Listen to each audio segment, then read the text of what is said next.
하나님 말씀은 창세기 27장 말씀입니다. 창세기 27장 1절에서 29절까지 말씀, 창세기 27장 1절에서 29절까지 말씀 함께 봉독하겠습니다.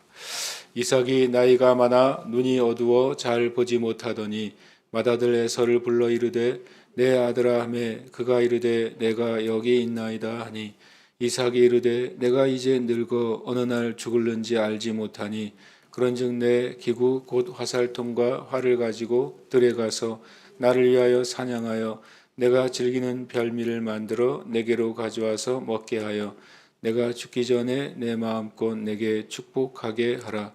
이삭이 그의 아들 에서에게 말할 때에 리브가가 들었더니 에서가 사냥하여 오려고 들어나가매 리브가가 그의 아들 야곱에게 말하여 이르되 내 아버지가 내 형 에서에게 말씀하시는 것을 내가 들으니 이르시기를 나를 위하여 사냥하여 가져다가 별미를 만들어 내가 먹게 하여 죽기 전에 여호와 앞에서 내게 축복하게 하라 하였으니 그런즉 내 아들아 내 말을 따라 내가 내게 명하는 대로 염소떼에 가서 거기서 좋은 염소 새끼 2마리를 내게로 가져오면 내가 그것으로 내 아버지를 위하여 그가 즐기시는 별미를 만들리니 내가 그것을 내 아버지께 가져다 드려서 그가 죽기 전에 내게 축복하기 위하여 잡수시게 하라.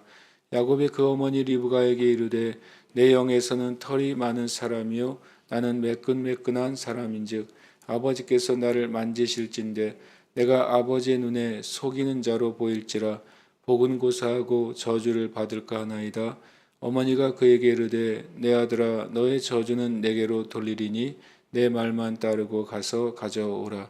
그가 가서 끌어다가 어머니에게로 가져왔더니 그의 어머니가 그의 아버지가 즐기는 별미를 만들었더라. 리브가가 집안 자기에게 있는 그의 아들 맏아들 에서의 좋은 의복을 가져다가 그의 작은 아들 야곱에게 입히고 또 염소 새끼의 가죽을 그의 손과 목에 매끈매끈한 곳에 입히고 자기가 만든 별미와 떡을 자기 아들 야곱의 손에 주니 야곱이 아버지에게 나아가서 내 아버지여 하고 부르니 이르되 내가 여기 있노라. 내 아들아 네가 누구냐. 야곱이 아버지에게 대답하되 나는 아버지의 맏아들 에서로소이다. 아버지께서 내게 명령하신 대로 내가 하였사오니 원하건대 일어나 앉아서 내가 사냥한 고기를 잡수시고 아버지 마음껏 내게 축복하소서. 이삭이 그의 아들에게 이르되 내 아들아 네가 어떻게 이같이 속히 잡았느냐. 그가 이르되 아버지 하나님 여호와께서 나로 순조롭게 만나게 하셨음이니이다. 이삭이 야곱에게 이르되 내 아들아 가까이 오라. 네가 과연 내 아들 에서인지 아닌지 내가 너를 만져보려 하노라. 야곱이 그 아버지 이삭에게 가까이 가니 이삭이 만지며 이르되 음성은 야곱의 음성이나 손은 에서의 손이로다 하며 그의 손이 형 에서의 손과 같이 털이 있으므로 분별하지 못하고 축복하였더라. 이삭이 이르되 네가 참 내 아들 에서냐. 그가 대답하되 그러하니이다. 이삭이 이르되 내게로 가져오라. 내 아들이 사냥한 고기를 먹고 내 마음껏 내게 축복하리라. 야곱이 그에게로 가져가매 그가 먹고 또 포도주를 가져가매 그가 마시고 그 아버지 이삭이 그에게 이르되 내 아들아 가까이 와서 내게 입맞추라.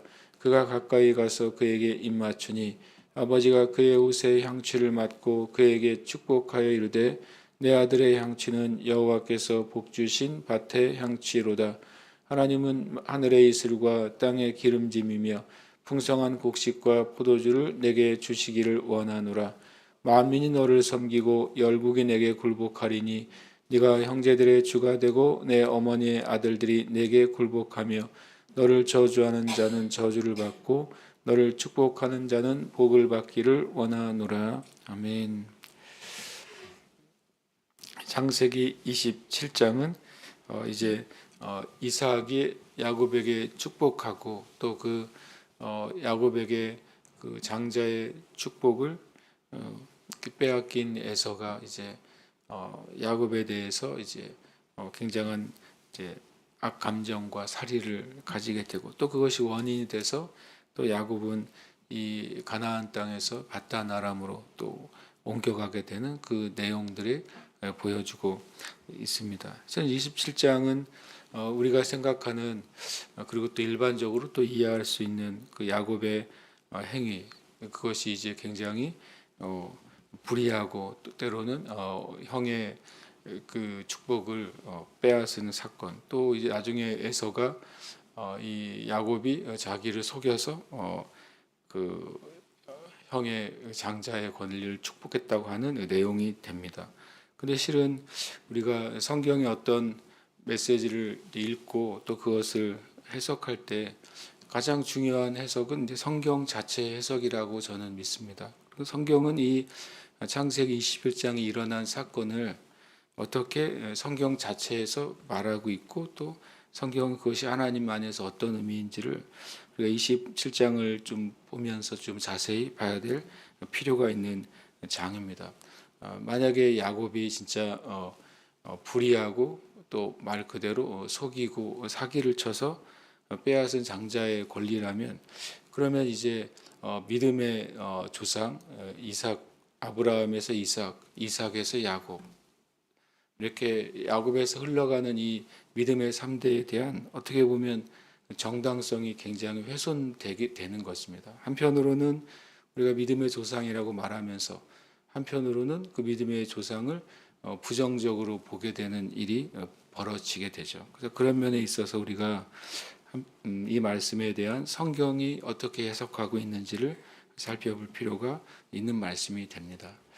이삭이 나이가 많아 눈이 어두워 잘 보지 못하더니, 실은 이 이삭이 일종의 이제 유언적인 축복을 하려고 합니다. 유언적인 축복이고 그것은 일종의 이 성경에서는 예언이죠. 물론 하나님께서 아브라함에게 하신 축복이고 그것은 예언이었습니다.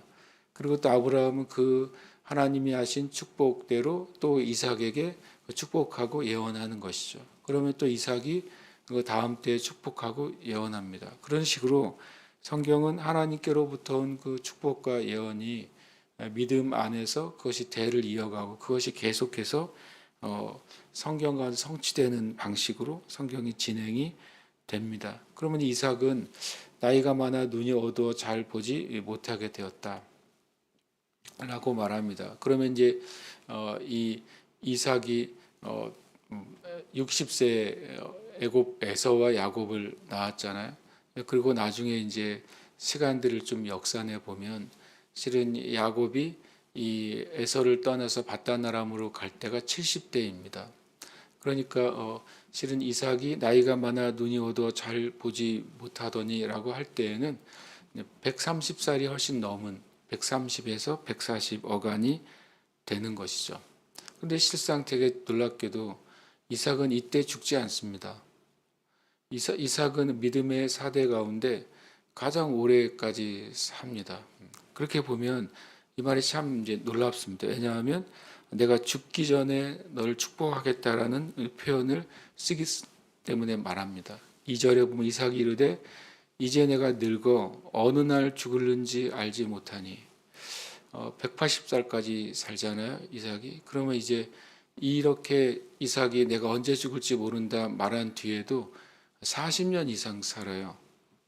근데 이것은 참 어떤 면에서는 좀 이제 이삭은 실제로는 내가 죽을 때가 다 됐다라고 하면서 에서를 축복하려고 하지만 이삭이 하나님께 받은 그 수명은 아직도 40년이나 남았음에도 불구하고 40년 이상 남았음에도 불구하고 이삭은 자기가 곧 죽을 것 같다고 느낍니다.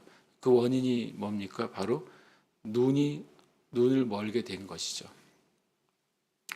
어두워 잘 볼 수 없게 되었다라고 표현하지만 거의 못 보는 상황이라는 사실을 우리가 알 수 있습니다. 왜냐하면 바로 앞에 야곱이 왔을 때에도 물어봐야 됐어요.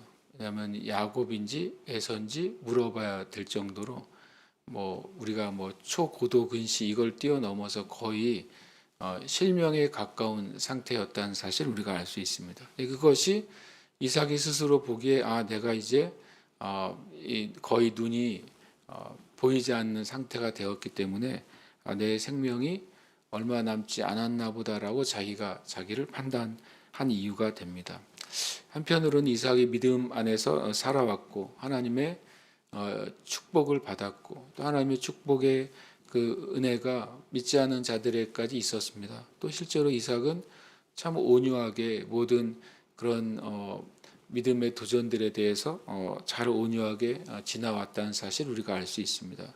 그런데 어떤 원인인지 27장에서는 이삭이 영적으로 좀 흐려져 있다는 사실을 우리가 보게 됩니다. 그 원인이 육적인 이유였습니다. 육적인 건강이 굉장히 많이 나빠졌고 특별히 눈이 어두워졌습니다. 예수님께서는 이런 표현을 쓰십니다. 사람이 눈이 어두우면 다른 모든 것이 어두워질 것이라고 말했습니다. 그런 의미에서 이삭은 눈이 어두워서 보지 못하면서 동시에 영적으로 좀 흐려진 상태라는 사실을 우리는 앞으로 보게 됩니다. 맏아들 에서를 불러서 내 아들아 하면 그가 내가 여기 있나이다라고 말합니다. 육적인 그 이유로 자기 살 날이 얼마 남지 않았다고 여겨지고 그리고 또 육적인 이유로 또 축복하려고 합니다. 내가 이제 늙어서 어느 날 죽을는지 알지 못하니까 내가 기뻐하는 별미를 내게 주고 그리고 내가 마음껏 내게 축복하게 하라.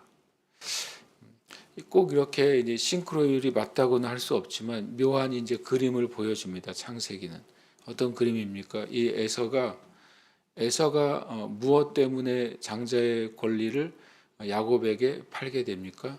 음식 때문이었습니다. 그게 성경은 분명히 나중에 이 유다서에서 그 에서의 죄라고 말하고 있어요. 그걸요. 그런데 신기하게도 이삭도 에서를 축복하는데 음식을 먹고 축복하겠다고 말합니다.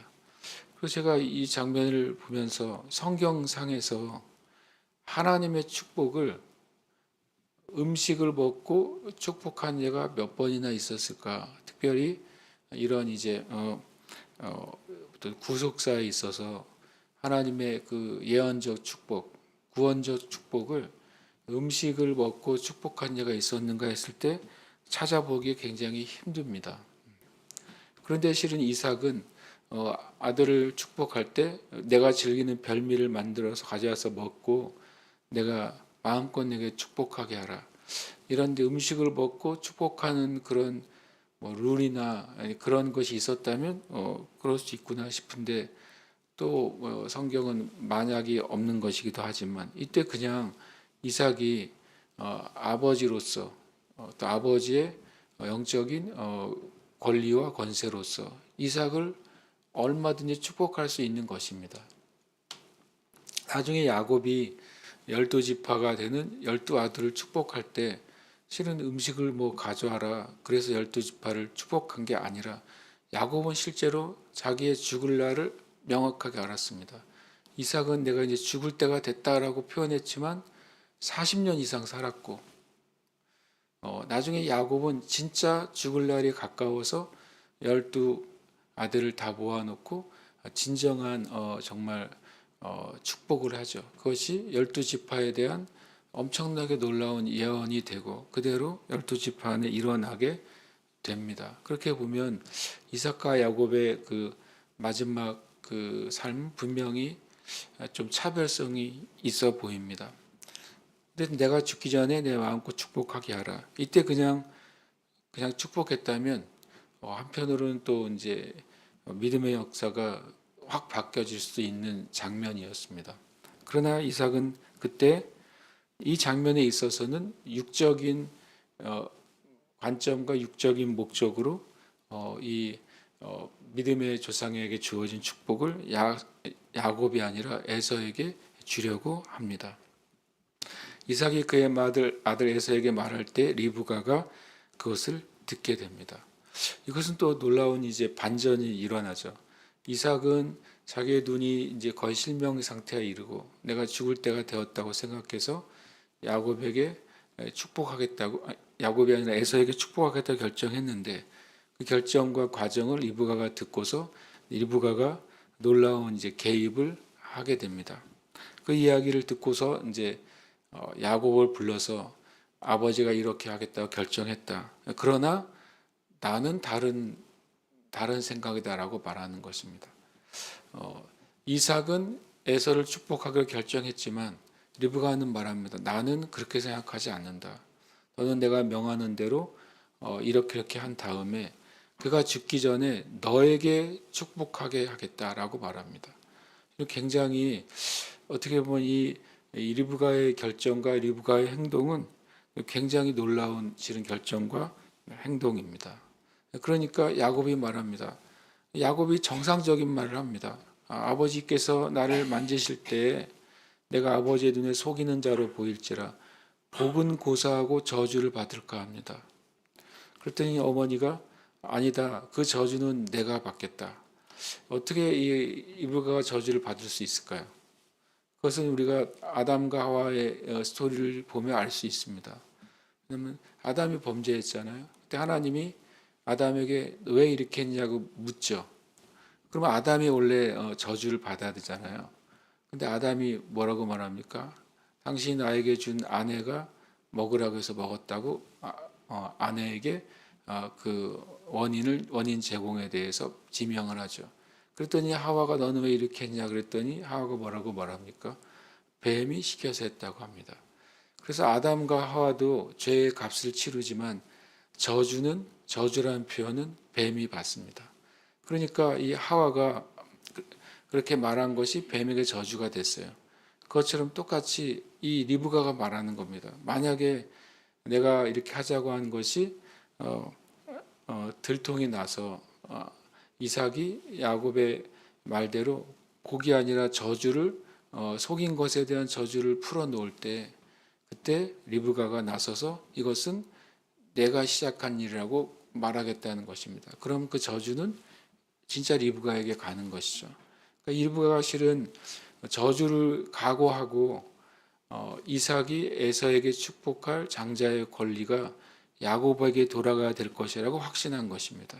어떤 원인입니까? 리브가는 이삭은 육신의 눈에 멀고 그리고 자기가 죽을 것 같았기 때문에 에서에게 주려고 했지만 그러나 리브가는 완전히 다른 관점. 하나님이 리브가가 두 아들을 잉태할 때부터 하나님이 하신 예언이죠. 작은 자가 큰 자를 섬길 것이다. 리브가는 하나님의 말씀을 이루기 위해 실은 어떤 면에서는 자기가 저주를 받을지라도 하나님의 뜻이 이루어지기를 바랐다고 저는 봅니다. 그래서 리브가의 행동은 사람들마다 이런 관점으로 칭찬해야 된다, 맞다 그런 차원이 아니라 리브가는 분명히 영적인 관점을 가지고 이 일을 진행을 하게 됩니다. 그리고 리브가가 이제 이 14절부터 10절까지 보면 야곱이 이삭에게 가는 과정의 모든 주체는 다 리브가입니다. 그의 어머니가 별미를 만들고 그 어머니인 리브가가 좋은 옷을 가져다가 입히고 또 그 가죽의 털로 리브가가 야곱을 꾸미게 됩니다. 그리고 17절에 자기가 만든 별미와 떡을 자기 아들인 야곱의 손에 쥐어주게 됩니다. 그러니까 모든 이 일에 대한 결심과 또 행동은 리브가가 옮기고 야곱은 그것에 묵묵히 따르고 있다는 것을 성경은 분명히 보여줍니다. 그리고 야곱이 아버지께 나아가서 어머니의 말대로 내가 맏아들 에서라고 말하게 됩니다. 그리고 에서는 여러 번 체크를 하죠. 네가 에서인지 아닌지 내가 알아보겠다. 가까이 오라 그러고 목소리를 들어보고 손을 만져봅니다. 그리고 나중에 이제 그 몸의 향취를 맡고서 축복하죠. 그럼 야곱이 이런 말을 합니다. 음성은 야곱의 음성이나 손은 에서의 손이로다. 많은 사람들이 이 말씀을 해석할 때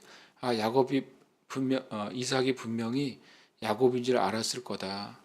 그런데 속아준 거야. 이렇게 말한 설교를 제가 들은 적이 있습니다.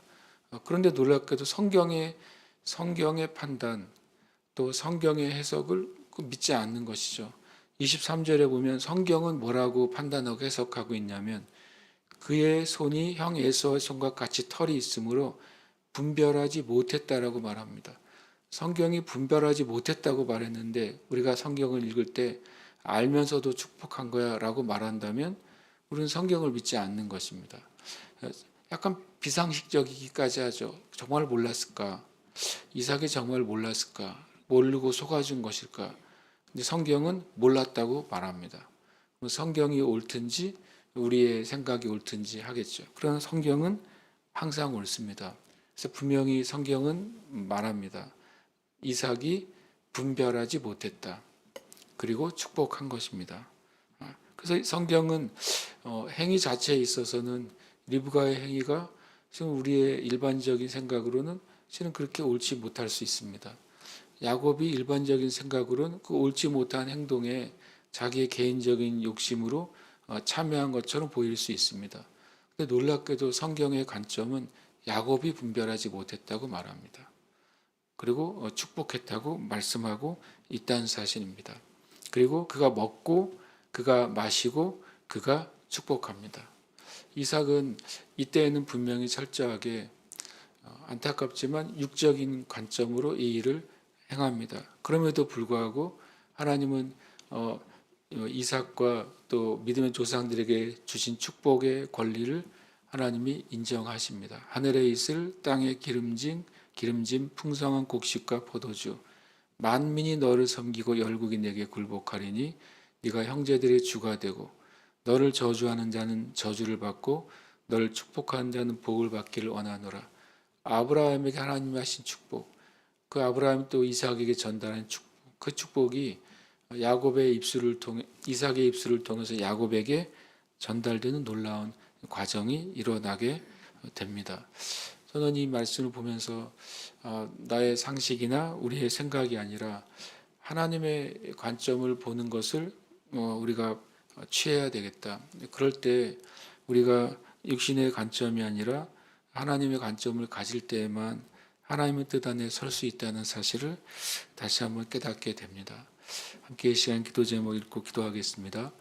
우리 자신이나 다른 지체들을 육신의 관점과 관계가 아닌 영과 진리의 관점을 가지고 보는 분별력을 주시기를 기도드립니다. 함께 기도하겠습니다.